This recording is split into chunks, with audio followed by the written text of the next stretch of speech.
Hey, hey, hey. Happy Saturday. It's Jane from Surface Anthology and Truck Mercantile. Thanks for joining me today. And if you're watching in the replay, let me know. And if you're joining me now live, let me know where you're from and what's going on with the weather where you are. It's gray again in Connecticut. We're going to finish this fabulous Valentine that I started last week. So I am going to just send a link over to my text group people. And I got that copied. And you know what? In the comments is my number. If you want to join, there we go. That's off.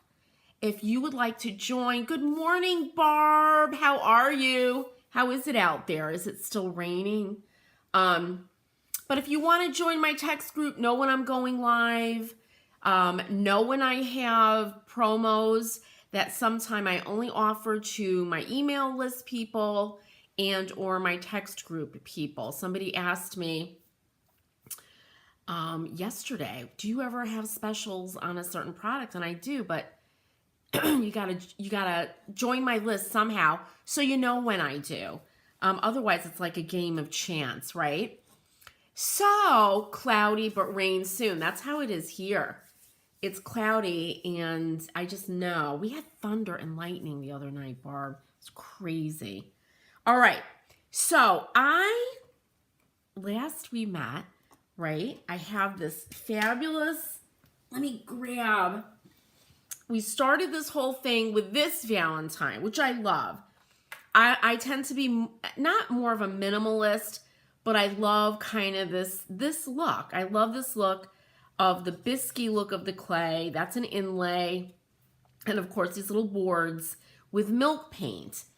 And if you want to see that, go to Surface Anthology over on YouTube and you'll see it. Hey, Linda, how are you? You had a nice day yesterday, Barb. That's fabulous, right? We love the sun when it comes out. Danielle, happy Saturday. How are you? How's your back?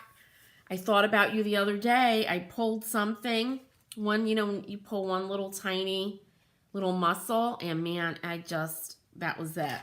But I tried doing some stretching. Oh, that was the hardest part about being a makeup artist and a hairstylist was my back. Because I'm really short, and I would have, especially in California, these very tall women with very long hair, and they wanted it blown really straight. Woo. You love the heart. Isn't that pretty? I did end up, Deborah, loved the opening at the bottom, but I felt like something was running out, which is very dramatic, Deborah. I have to say, it's a really strong image. So maybe I'm going to use that down the road. Maybe you can. So I closed it up with this, but I still have your design idea in the back of my head for sure. So I kept walking by this one, and I really do love it. I used the Metallico paint and then gilded over it. And I'm like, I really love that, but I have to tie this gilding in with my design, and I'm not loving this rectangle inside of the heart. So I went over to one of my favorite molds, the frames, right? And look at this. I made a Frankenstein mess out of this, but I needed to, my lights. Let's see if this helps. I ordered some new lights, you guys. I'm losing my mind with these lights. But this is one of the frames molds, and it was too long. And I tried to kind of scrunch it up. It didn't work. I needed to really take a chunk out. So I cut it while it was still wet. I tried to blend it thinking it would stick. No. I just glued it this morning, right? But you could see the cut there. But I'm going to cover it with texture. We hopefully won't even notice. But I put that inside my heart. And I really loved that look. And then this is from the Lock and Keys mold. I love this mold. I use it over and over again with that little, it's very Marie Antoinette with that little bow. So I'm going to put that in the middle. Now, Danielle, I thought of you because one tutorial I did, I was layering and trying to do different colors, and I forgot what was the series of layers, or, you know, the sequence. So hopefully I'm going to get this right. We'll see. But I'm going to paint this like this, and then I think I'm going to do the just gold on this, so it's contrasting the pink and white that's going to be there. So let's get going. First thing we have to do, mix up milk paint. So to get this pink, I used Arabesque. This is Miss Mustard Seed. I just got some more in. We don't need a lot. I literally need a touch of this. So Arabesque and Ironstone, which is a really pretty creamy white. It's not a, you know, a brighter white, but it's perfect for this. All right. And then just a tad bit of water. And you really start with a drop, especially with these when you're using just a touch. And just mix it up. Now you'll see, you know what, I'm going to bring my camera down a little bit.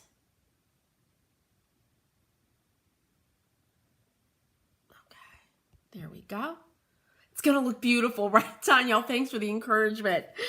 But you'll see how like the white kind of resists. It's like the cracked gesso, right, when we use that. And you just have to mix and mix and mix. And then all of a sudden, it will just come together. And I didn't do this beforehand because I always do. And then you guys don't get to see me mixing the paint. And then I get asked, you know, how do we do that? And what helps is if you use warm tap water, not hot. Don't use ice cold. You'll be like, oh my gosh, you'll be there all day. So I'm just mixing, and it's starting to pull together. Danielle, how's it? You're over in Pennsylvania.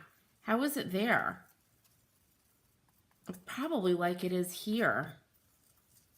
You know, I realized I was reading a poem the other day about winter and the snow. And I think it was like a Norwegian or Scandinavian poet. And they made a really good point about winter and snow. Snow brightens up the winter, right? It brightens up. When we haven't gotten anything and everything's just gray. Danielle, Jane, I have milk paint in Ironstone, I think, or some color of white. I have DIY pigment powders. Can I add those to the white milk paint? Also, could I add clay-based paint to the milk paint? Hey, Walter, good morning. You know what? I don't see why not, Danielle. For those of you in the membership, I did this buffalo plaid planter, which by the way is still going strong outside.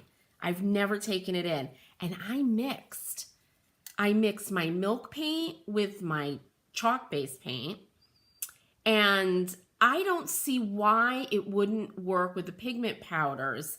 I would, of course, test it, you know, do a little bit, put some in, paint, and then make sure it doesn't, you know, it adheres to what you're wanting to do. So that looks good. I am going to add a little water. I'm going to let it sit for a second so we could get to this beautiful arabesque. So give it a shot.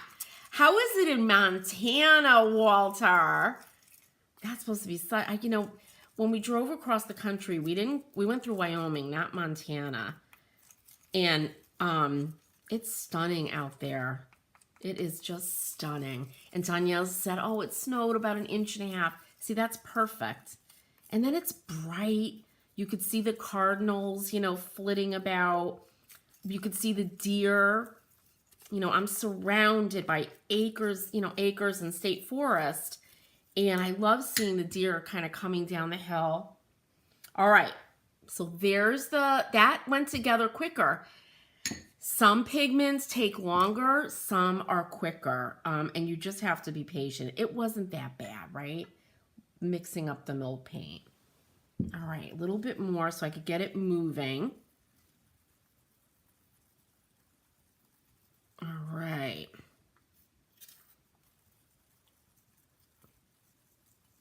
Just like that. And like I always say, do as I say, not as I do. When you're painting a piece of furniture, you want to mix your milk paint up at least, very least 20 minutes before and let it set. Hours, a few hours the night before would be ideal. Oh, see, Walter's saying it's super sunny, cold, and the snow is sparkly. So that's, oh man.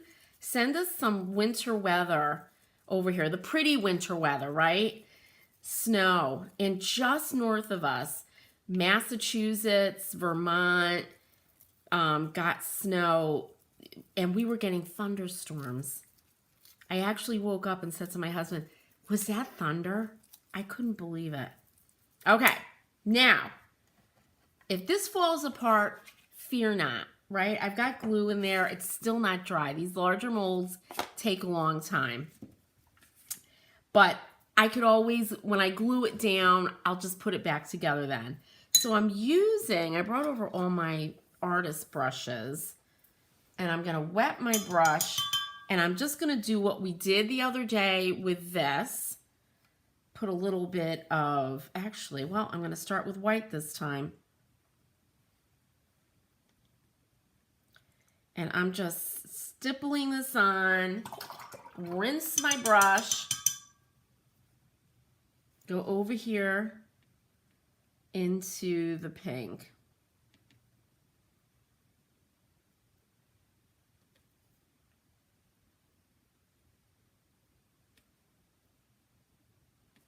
And then I'm just going to actually add some water to this.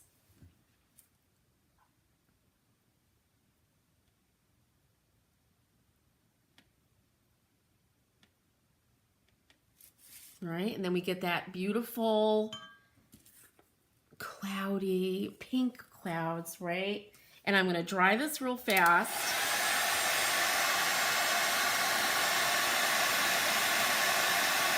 Yes, Danielle's saying she is going to test a small piece first. Absolutely. But man, that's going to open up a whole world, Danielle, where you can color, you know, have your milk paint base, do any colors you want. And Danielle is saying, I love the white, clean, bright look of snow on everything. It's beautiful.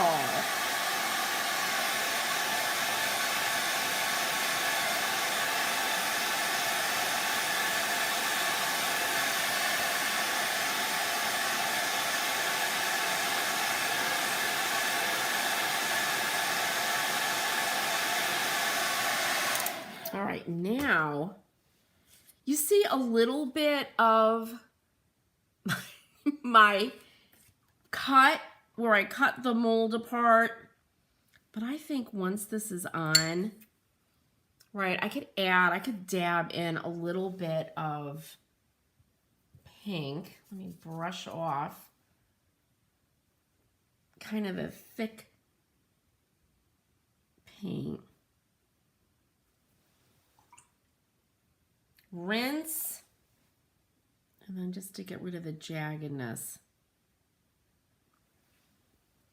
That's fine. I think if I were to do this again, cutting the molds, I remember when I was in high school, I took pottery class. What is it called? Like a slurry where you actually water down the clay that you can then fill stuff in with. So maybe that's what I need to do next time. Because I had my heart set on this mold. Absolutely.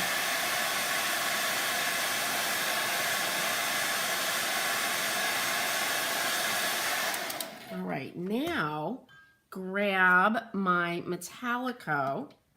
See, I used just a tad of paint. So you know I'm going to be painting something else when I'm done with the slide with that leftover paint. So I'm just shaking this.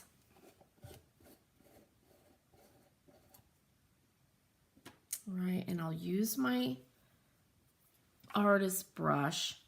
This would be good. I'm using a round here. It would be better to use something that kind of has a sharp edge. We'll see. If you're a perfectionist, which I am sometimes, not all the time. All right, I'm just gonna go around and paint.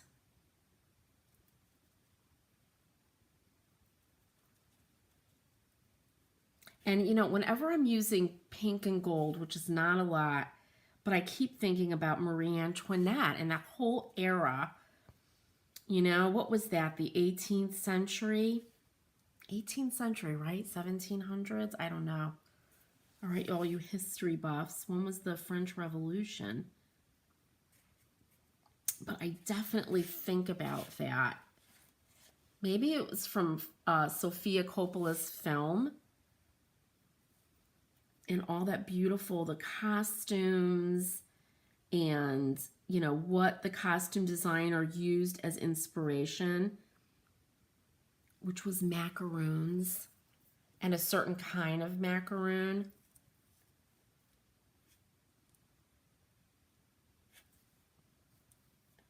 I don't want to press too hard in the middle here. And yep, I'm dipping into the big thing of paint, which, as my members know, is a no-no, because you can contaminate your paint. And in fact, you will. It will definitely do that. It's going to introduce stuff. And I've heard with some of the really natural paints, they don't have a lot of antimicrobial, and you're introducing real bad stuff into your paint. Okay.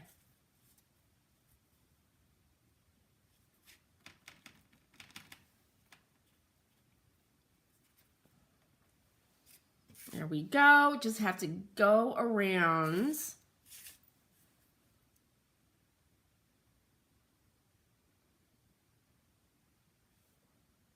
Just like that.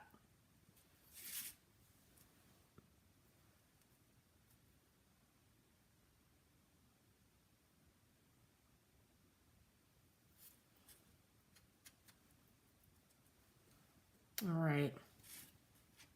These molds are so detailed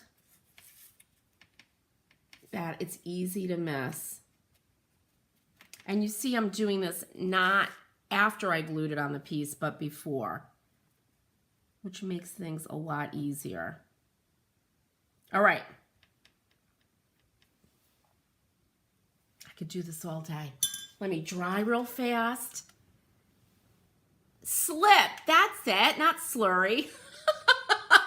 Walter, thank you.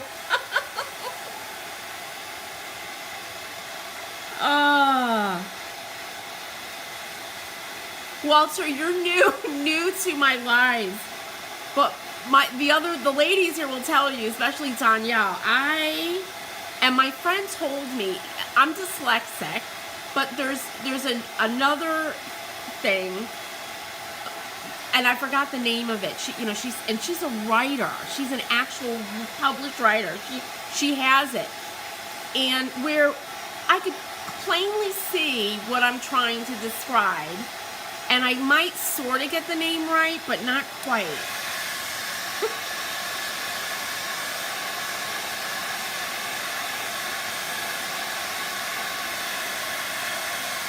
I'm dying to do ceramic pottery again. I am. Oh, I loved it.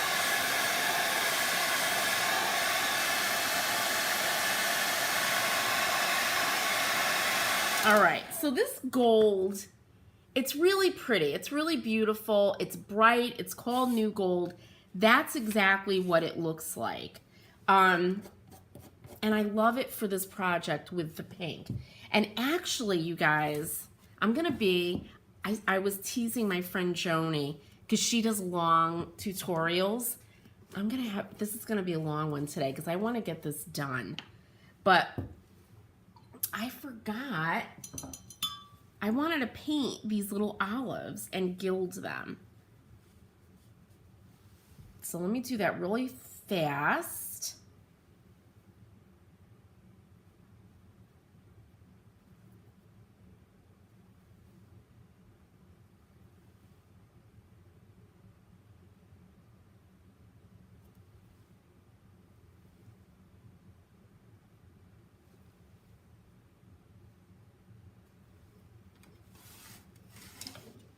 Hey, Carla, great question. Altimeters? What's that? I invert numbers, but not letters, says Walter. Oh, I do it with everything. It's interesting, right? How our brains work. And I remember, I think I told this story before. When I was like 16, I was on the train going down to Washington, D.C. from Connecticut to visit my cousin, Robin, who was working down there. And I actually was next to a woman who, and I have her book, I always forget her name naturally, who was an expert on dyslexia. And she said to me, well, back when we were in, tribes, living in caves, you were an advantage, right, Walter? Us people with dyslexia, because we could see three-dimensionally. We could see around things, right? And she described it beautifully. And it's no wonder I went into art and I taught figure drawing, right? Because you need to be able to see around that figure. And it doesn't work in our education system, unfortunately, right? We're kind of educated not for that. We're educated for other stuff. And I thought that was really interesting. Another woman told me, because I really am introverted, she was one of my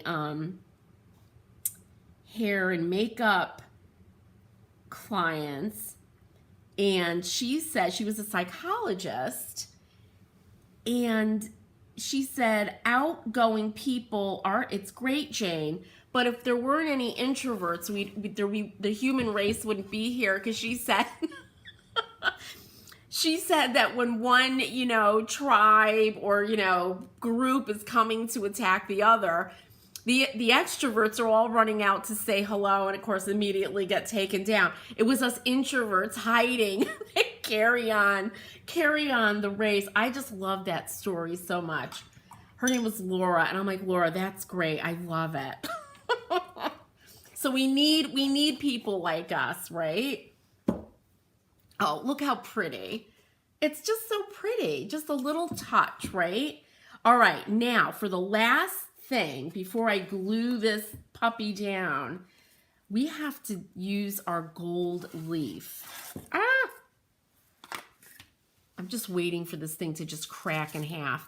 Hey, Amanda. Hey, Joy.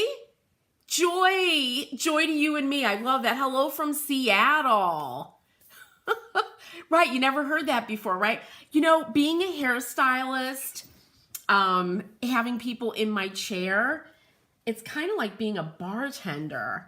They tell you all kinds of stuff. It's really interesting. And I let them, I let them talk, right? I loved hearing what they had to say. Naturally, I didn't bring over a little bowl for my size, but you know what? We'll use this piece of cardboard.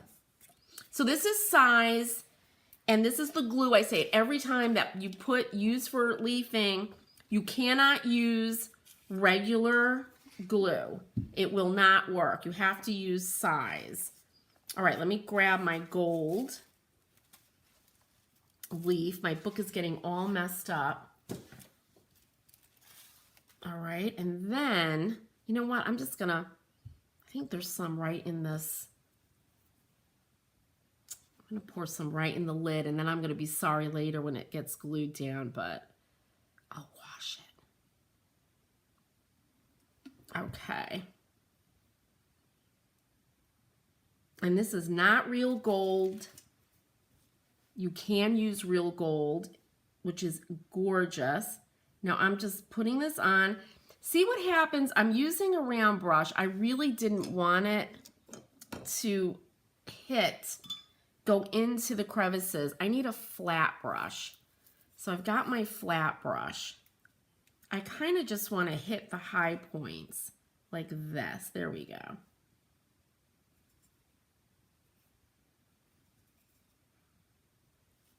And you just put that size on wherever you want it.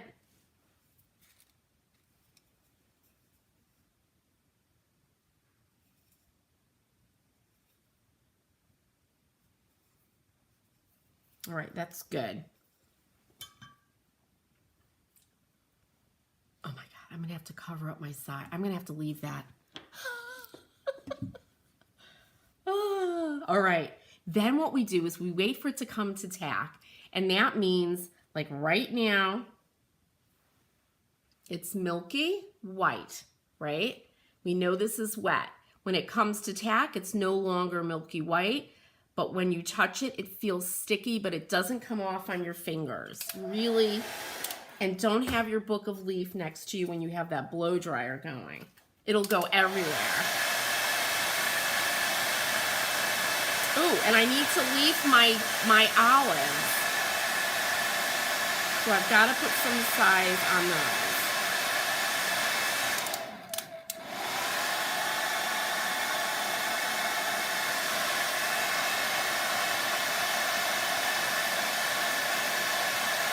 Joy is saying she's loving all the gold. Yes. I love gold, Joy. I'm with you. Yeah, and it has made a comeback. And I'm very happy, for sure. All right. So that's perfect. I'm just going to quickly put some on. I am going to have to use a small brush for these. Just go over these real fast. And I'm not really covering the whole little olive. I'm just kind of just doing a little accent on top.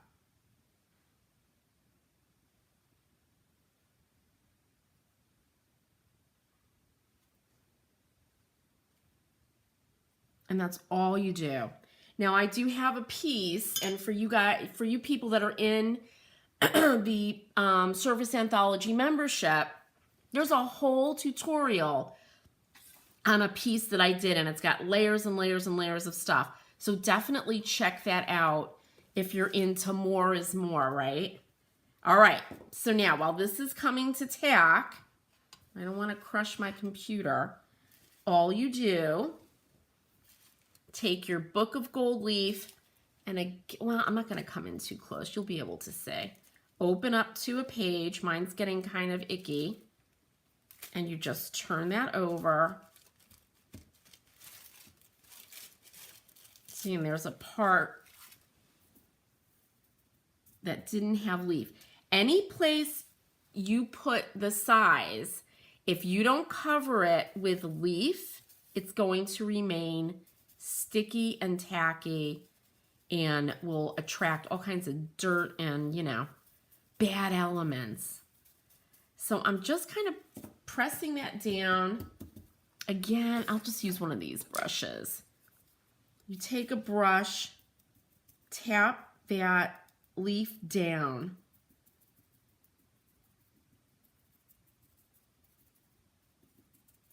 Just like that. So it makes good contact with the size.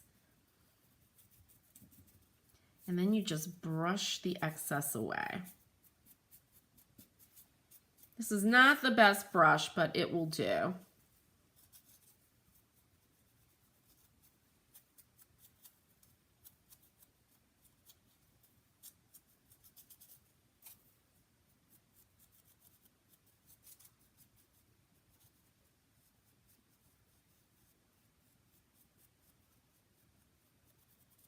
The best brushes for this, I find, if you don't want to if you're not concerned about scratching your leaf, or little like the 1-inch a chip brush, something with a little bit more body than this one. But there it is. Wow. Wow, wow, wow. And I know a lot of this is still loose.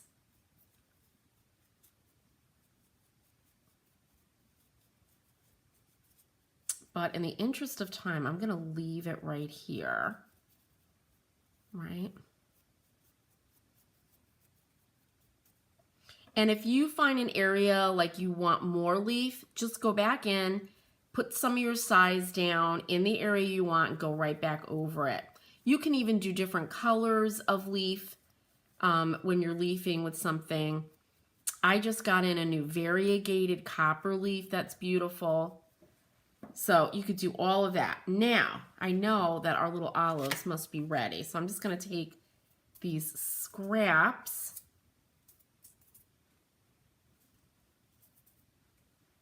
and move them over.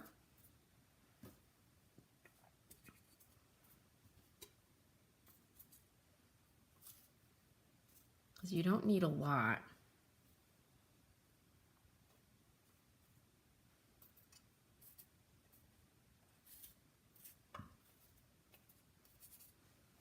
Of course, I need a good brush. I'm going to be right back. I need to get a good brush.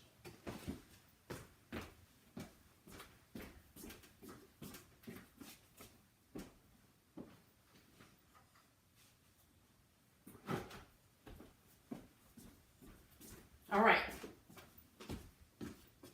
This is perfect. And there goes my light. So I'm just going to brush away the excess leaf.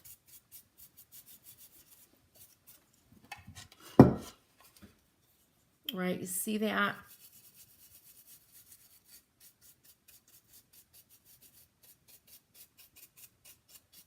And let me tell you, before you wax, and I am going to wax this, isn't it beautiful? Deborah, hey! I know, love it. Amanda, great, thank you. And Joy is saying, wait a minute. Oh yeah, it's a great trick for covering something up with a crack. Gilding, absolutely. Or that has been broken, glued together. You did it with a cherub figurine. Absolutely, right? It's like, don't get rid of that stuff. Just do a little decorative work on it.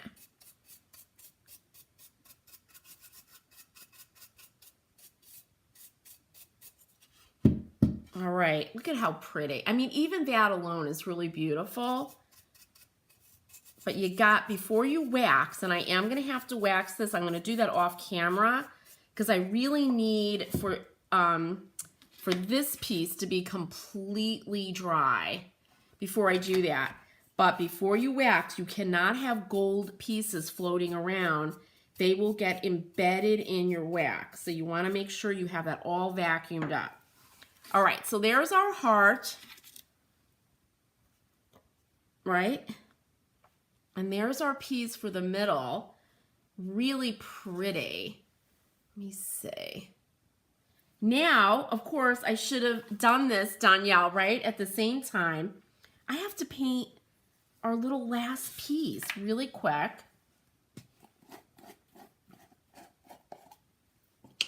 Because I'm adding more gold. And then I'm going to show you a little trick if you feel like your gold is just too bright. Which this one's a little bit bright, this frame in the middle, but we'll see. So I'm going to quickly paint this. And again, I'm using that Metallico.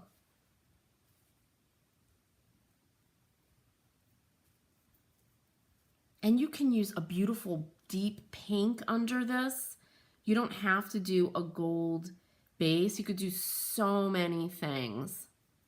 Red, which is really traditional under leafing.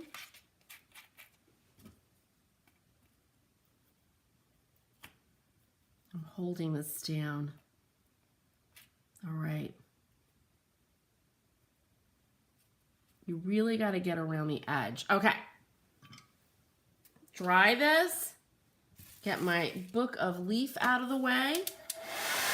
And that's going to, the blow dryer gets rid of all the stray leaf. Oh, Deborah's saying, now I'm glad you didn't leave the heart open. That's why you're the pro. No, not really. It would have been beautiful, Deborah. It was just a different feel, right? It was a different feel. And it's really very sweet.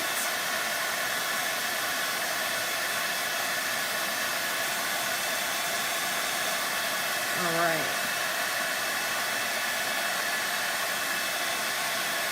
Now, I also think the gold paint under copper looks really beautiful. All right, that feels good. Now I'm going to take my, again, I want to use my flat brush. Hey, Michelle, how are you? Where are you and how is it where you are? Okay, I'm going to grab my size in my lid, which is now starting to dry up. And I'm just going to kind of hit the tops. There, that's it. I don't want a lot.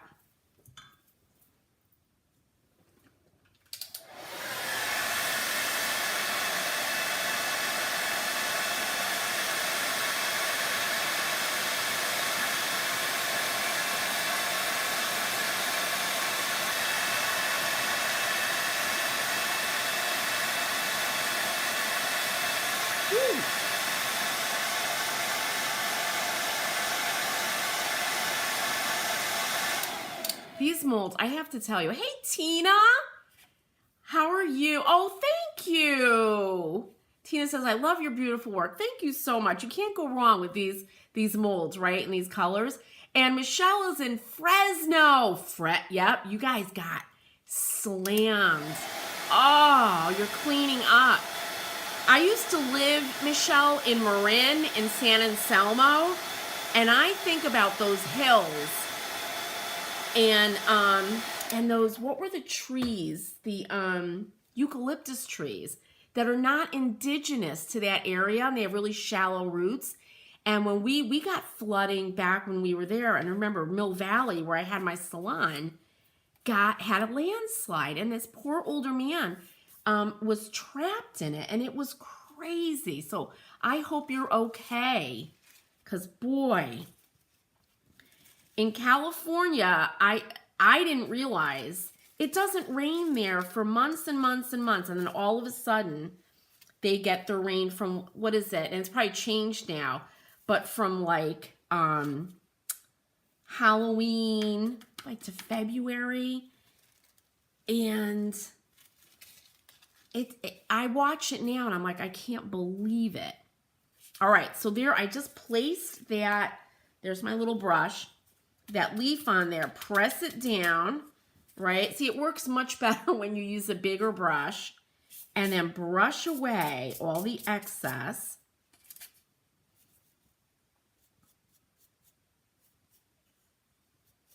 Just like that.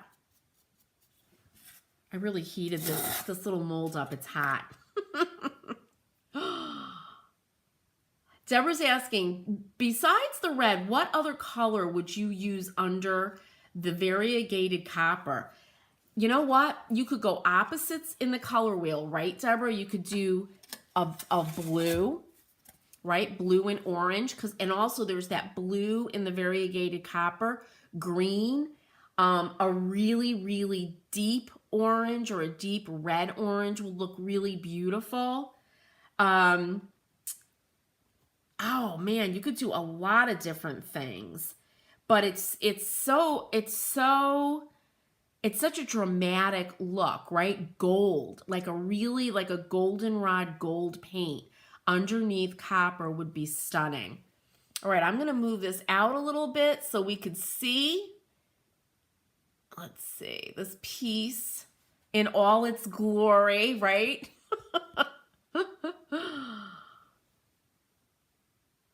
Michelle's saying, yeah, we have never had rain like this.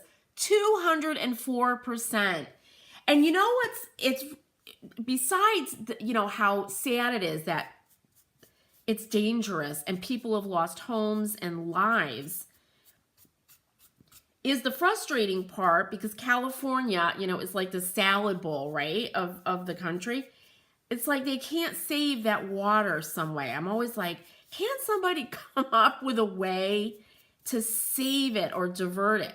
And by the way, I'm showing you here, getting back to crafting, right? Or not crafting, we're not crafters, we're creators. But I wanted to burnish the gold a little bit. It was a little bright. So I'm using the bristles in this brush. And I'm just burnishing. And you could use steel wool. Works beautifully. But I just want to knock it down a tad.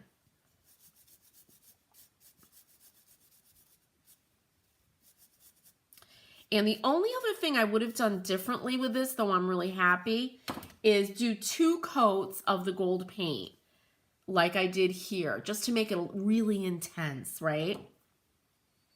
And Michelle, are they expecting more? Is it like, oh, I just can't imagine. I just can't. We lived in this area with these hills. I had a friend I went to college with who lived out there in Fairfax. And I remember going to her house and she had to have lines carved in the driveway, you know, horizontal so the car wouldn't slip. I wouldn't drive up there. I panicked. I really freaked out. I said, I'm not driving up. I said, you're going to have to walk down and meet me. Okay. Let's see what it looks like. So there's our little Frankenstein mold. And there's our bow in the middle. Oh, I love it. That is very, very Marie Antoinette, right? Look at that. I really love that. That makes me very, very happy. So now all I'm going to do, I've got my Tite Bond Quick and Thick. I'm going to glue this on. And again, before you do anything, I'm looking at this, there's still little loose pieces of leaf. Those all have to come off this before you wax, because it will go into your wax. All right, I'm going to grab this mold that's still drying, and I'm really going to lay on the glue right in the center.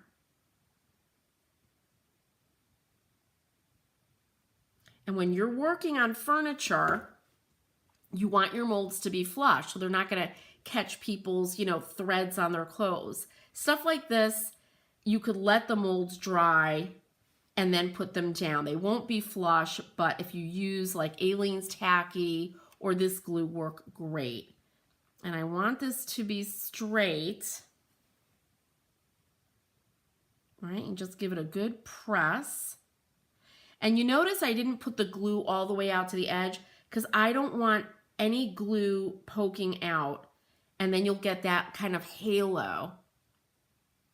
Oh, the delicious layers, right, Amanda? Exactly. It's how I feel. This would make a beautiful wedding cake, right? And you could do that with the molds. You could, can't you guys, right? You can use, what is that thick, Danielle, what's that thick frosting called? That they make all the different shapes and stuff. Oh, you're getting rain next week. Be safe, Michelle. And thank you. Michelle's saying it's beautiful. Oh, Barb, thank you. Oh, the delicious layers, Amanda.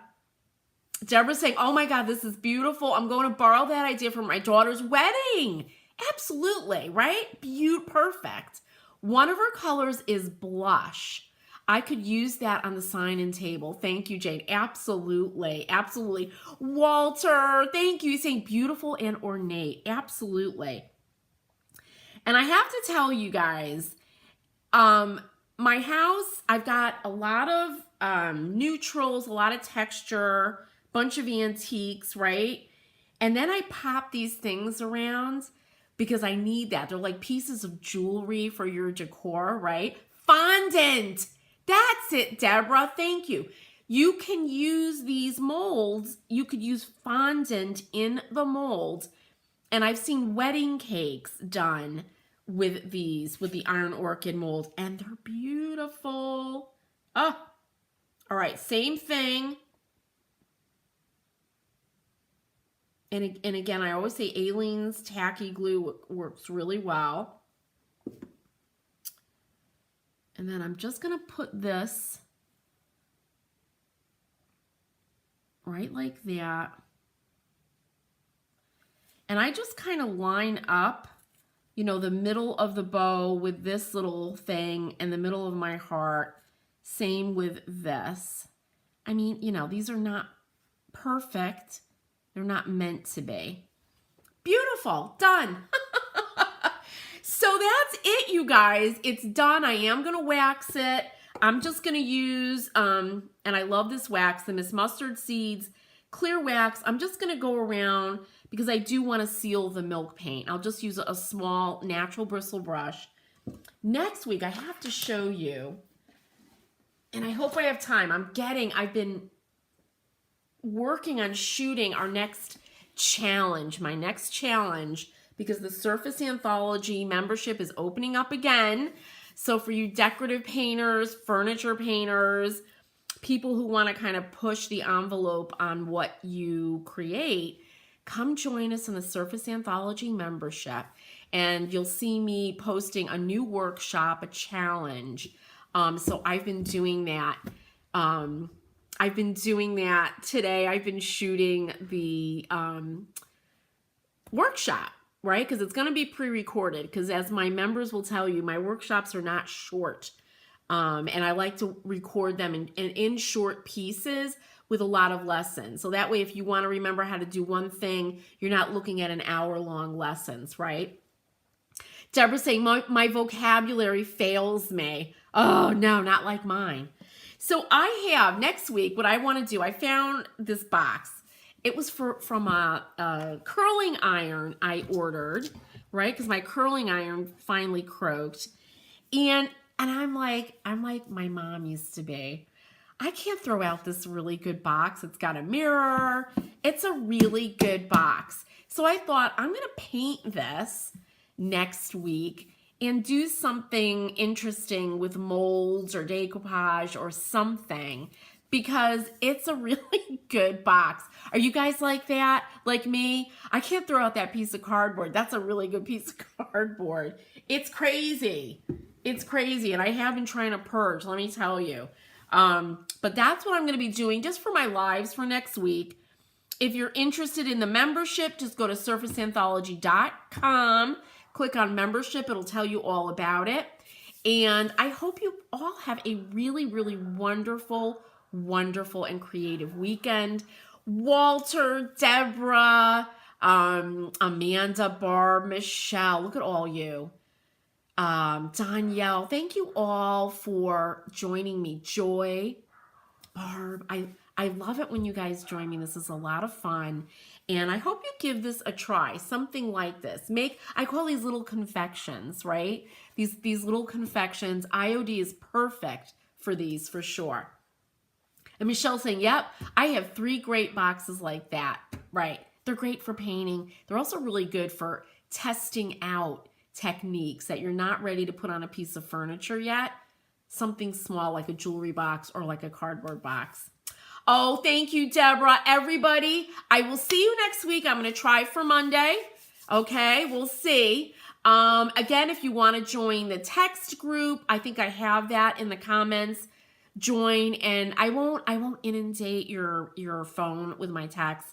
I let you know when I go live and if I'm having any kind of cool promo, anything like that.